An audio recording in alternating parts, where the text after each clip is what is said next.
அனைவருக்கும் வணக்கம். சற்று முன்பு தமிழக அரசு இன்று வெளியிட்டுள்ள 17 முக்கியமான அறிவிப்புகள் என்னென்ன என்பதை பற்றி தான் நம்ம இந்த வீடியோவில் டீட்டெயிலாக பார்க்க போகிறோம். ஸோ முடிஞ்ச அளவுக்கு இந்த வீடியோவை ஸ்கிப் பண்ணாமல் முழுமையாக பாருங்கள். இந்த வீடியோக்குள்ளே போகிறதுக்கு முன்னாடி இந்த வீடியோக்கு ஒரு லைக் பட்டனை ப்ரெஸ் பண்ணிடுங்க. நீங்கள் இதுவரைக்கும் என்னோட சேனலை சப்ஸ்கிரைப் பண்ணாமல் இருந்தீங்கன்னா மறக்காமல் சப்ஸ்கிரைப் பண்ணிக்கோங்க. கூடவே அந்த பெல் சிம்பிளையும் மறக்காமல் கிளிக் பண்ணிக்கோங்க. சரி, வாங்க இப்போ நாம் வீடியோக்குள்ளே போகலாம். முதல் அறிவிப்பு. நவம்பர் 15, 16 நடைபெறும் டெட் தேர்வுக்கான ஹால் டிக்கெட்டுகள் இணையதளத்தில் வெளியிட்டுள்ளது ஆசிரியர் தேர்வு வாரியம்.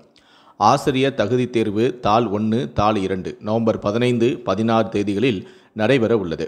ஆசிரியர் தேர்வு வாரிய இணையதளத்தில் தங்களது நுழைவுச்சீட்டை பதிவிறக்கம் செய்து கொள்ளலாம். இரண்டாவது அறிவிப்பு. சபரிமலை மண்டல பூஜைக்காக நவம்பர் 16 தேதி முதல் ஜனவரி 16 தேதி வரை போக்குவரத்து துறை சார்பில் சிறப்பு பேருந்துகள் இயக்கப்பட உள்ளன. சபரிமலை தேவஸ்தானம் அறிவிப்பின்படி டிசம்பர் 27 தேதி முதல் டிசம்பர் 30 தேதி மாலை 5 மணி வரை கோவில் நடை சாத்தப்படுவதால் 26 தேதி முதல் 29 தேதி வரை சிறப்பு பேருந்துகள் இயக்கப்பட மாட்டாது. மேலும் 60 நாட்களுக்கு முன்னதாக இச்சிறப்பு பேருந்துக்கு ஆன்லைன் மூலமாக tnstc.in மற்றும் செயலி மூலமாக இணையதளங்களில் முன்பதிவு செய்து கொள்ளும் வசதியும் ஏற்படுத்தப்பட்டுள்ளது. மூன்றாவது அறிவிப்பு. பரப்புரை ரோட் ஷோ கூட்டங்களை கட்டுப்படுத்த நெறிமுறைகள் வகுப்பதற்கான அனைத்து கட்சி கூட்டமானது நவம்பர் 6 தேதி நடைபெறும் என தமிழ்நாடு அரசு அறிவிப்பை வெளியிட்டுள்ளது. மூத்த அமைச்சர்கள் தலைமையில் நடைபெறும் இக்கூட்டத்தில் பங்கேற்க அங்கீகரிக்கப்பட்ட அரசியல் கட்சிகள், சட்டமன்ற, நாடாளுமன்றத்தில் பிரதிநிதித்துவம் உள்ள கட்சிகளுக்கு அழைப்பு விடுக்கப்பட்டுள்ளது. நான்காவது அறிவிப்பு. சபரிமலை செல்லும் பக்தர்களுக்கு வசதியாக சென்னையிலிருந்து கொல்லம் இடையே 5 சிறப்பு ரயில்கள் இயக்கம் செய்யப்பட உள்ளது. சபரிமலை ஐயப்பன் கோவில் மண்டல பூஜை, மகர விளக்கு பூஜையை முன்னிட்டு 5 சிறப்பு ரயில்கள் இயக்கப்படும். சென்னை எழும்பூரிலிருந்து கொல்லத்திற்கு நவம்பர் 14 முதல் ஜனவரி 16 தேதி வரை சிறப்பு ரயில்கள் இயக்கப்பட உள்ளது. ஐந்தாவது அறிவிப்பு. தமிழ்நாட்டில் அரசு பள்ளிகளில் வகுப்பறைகளின் வெப்பத்தை குறைக்க குளிர்கூரை அமைக்க அரசு திட்டமிட்டுள்ளது. முதல் கட்டமாக 300 அரசு பள்ளிகளில் குளிர்கூரை தொழில்நுட்பத்தை பயன்படுத்தி வெப்பத்தை குறைக்க திட்டமிடப்பட்டுள்ளது.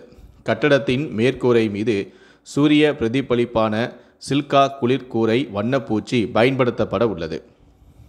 ஆறாவது அறிவிப்பு. தமிழ்நாடு அரசின் தொழில் முனைவோர் மேம்பாடு மற்றும் புத்தாக்க நிறுவனம் சென்னையில் ஆயுர்வேத அழகு மற்றும் மூலிகை முடி மற்றும் தோல் பராமரிப்பு பொருட்கள் தயாரித்தல் தொடர்பான பயிற்சியை இன்று 4/11/2025 முதல் 6/11/2025 தேதி வரை காலை 10 மணி முதல் மாலை 5 மணி வரை நடைபெற உள்ளது. ஏழாவது அறிவிப்பு. இந்திய ரயில்வேயில் கீழ் பெர்த்தில் முன்பதிவு விதிகளில் புதிய மாற்றங்கள் செய்யப்பட்டுள்ளன. ரயில்வே ரயில் ஒன் ஆப்பை அறிமுகப்படுத்தியது. கீழ் பெர்த்தில் தேவைப்படும் பயணிகளை கருத்தில் கொண்டு முதியவர்கள், கர்ப்பிணி பெண்கள் மற்றும் மாற்றுத்திறனாளிகளுக்கு சிறப்பு வாய்ப்பு அளிக்கப்படும். முன்பதிவு அமைப்பில் 45 வயதிற்கு மேற்பட்ட பெண் பயணிகளுக்கு கீழ் பெர்த்தில் தானாக ஒதுக்கப்படும். நடு அல்லது மேல் பெர்த்தில் ஒதுக்கப்பட்ட முதியவர்களுக்கு காலியாக உள்ள கீழ் பெர்த்தை டிக்கெட் சோதனை ஊழியர்கள் ஒதுக்க அனுமதியும் அளிக்கப்பட்டுள்ளது. எட்டாவது அறிவிப்பு.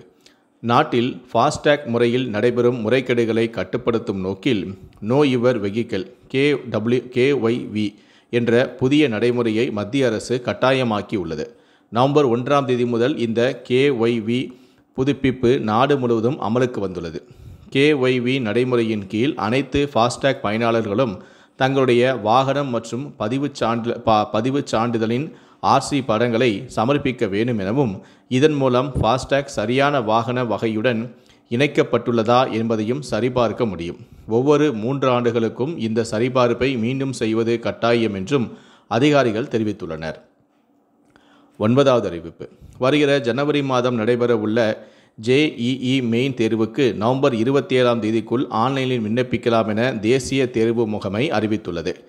மாணவர்களுக்கு ஒதுக்கப்படும் தேர்வு மையத்தின் விவரம் ஜனவரி முதல் வாரம் வெளியிடப்படும். இத்தேர்வின் முடிவுகள் பிப்ரவரி 12 தேதி வெளியிட திட்டமிடப்பட்டுள்ளது. ஏப்ரல் மாதம் நடைபெறும் 2வது JEE மெயின் தேர்வுக்கான அறிவிப்பு பின்னர் வெளியிடப்படும். 10வது அறிவிப்பு. மியான்மர் கடலோர பகுதியில் நிலை கொண்டுள்ள காற்றழுத்த தாழ்வு பகுதி இன்று வடக்கு வடமேற்கு திசையில் நகர்ந்து வங்கதேச கடலோர பகுதிக்கு நகரும் என்று சென்னை வானிலை ஆய்வு மையம் தெரிவித்துள்ளது. இதையடுத்து தமிழகத்தில் பெரும்பாலும் வறண்ட வானிலையே காணப்படும் எனவும் ஓரிரு இடங்களில் இடியுடன் கூடிய லேசான மழை பெய்யவும் வாய்ப்புள்ளது. 11வது அறிவிப்பு. தாயுமானவர் திட்ட பயனாளிகளுக்கான வயது வரம்பு 70லிருந்து 65ஆக தளர்த்தி தமிழ்நாடு அரசு உத்தரவிட்டுள்ளது. தாயுமானவர் திட்டத்தில் நவம்பர் 3 முதல் 6ஆம் தேதி வரை முதியோர் மற்றும் மாற்றுத்திறனாளிகளின் இல்லத்திற்கே சென்று பொது விநியோக திட்ட அத்தியாவசிய பொருட்களை விநியோகம் செய்யவும் உத்தரவிடப்பட்டுள்ளது. இந்த தகவலை அனைத்து நியாய விலைக் கடைகளிலும் பொதுமக்கள் அறியும் வகையில் தகவல் பலகையில் எழுதி வைக்க வேண்டும் எனவும் அறிவுறுத்தப்பட்டுள்ளது. முதலமைச்சரின் தாயுமானவர் திட்டத்தின் கீழ் பயன்பெறும் முதியோர் மற்றும் மாற்றுத்திறனாளிகள் இந்த திட்டத்தை தவறாமல் பயன்படுத்திக் கொள்ள வேண்டும் எனவும் தெரிவிக்கப்பட்டுள்ளது. 12வது அறிவிப்பு. பொங்கல் திருநாளை ஒட்டி குடும்ப அட்டைதாரர்களுக்கு நவம்பர் 15 முதல் இலவச வேட்டி சேலை வழங்கப்படும் என அமைச்சரான காந்தி தெரிவித்துள்ளார். இந்த முறை 15 ரக சேலைகள், 5 ரகங்களில் வேஷ்டிகள் வழங்கப்படும் என்றும் அமைச்சரான காந்தி தெரிவித்துள்ளார். அதேபோல கூட்டுறவு சங்கங்களில் விற்பனை செய்யப்படும் புடவைகள்தான் உண்மையான பட்டு என்றும் அமைச்சரான காந்தி கூறியுள்ளார். ஆனால் தங்கம் மற்றும் வெள்ளியின் விலை கடுமையாக உயர்ந்துள்ளதால் பட்டு சேலைகளின் விலையும் அதிகரித்துள்ளது. இதனை கட்டுக்குள் கொண்டுவர புடவைகளில் சேர்க்கப்படும் ஜரிகையில் தங்கம் மற்றும் வெள்ளியின் அளவை குறைப்பது குறித்து அரசு தற்போது ஆலோசித்து வருவதாகவும் அவர் தெரிவித்துள்ளார். 13வது அறிவிப்பு. சென்னையில் நவம்பர் 5 மற்றும் 6ஆம் தேதிகளில் நடைபெற இருந்த IAS, IPS அதிகாரிகள் மாநாடு ஒத்திவைக்கப்பட்டுள்ளது. சட்டம் ஒழுங்கு நிலவரம், திட்ட செயல்பாடுகள் குறித்து முதலமைச்சர் தலைமையில் மாநாடு நடைபெற இருந்தது.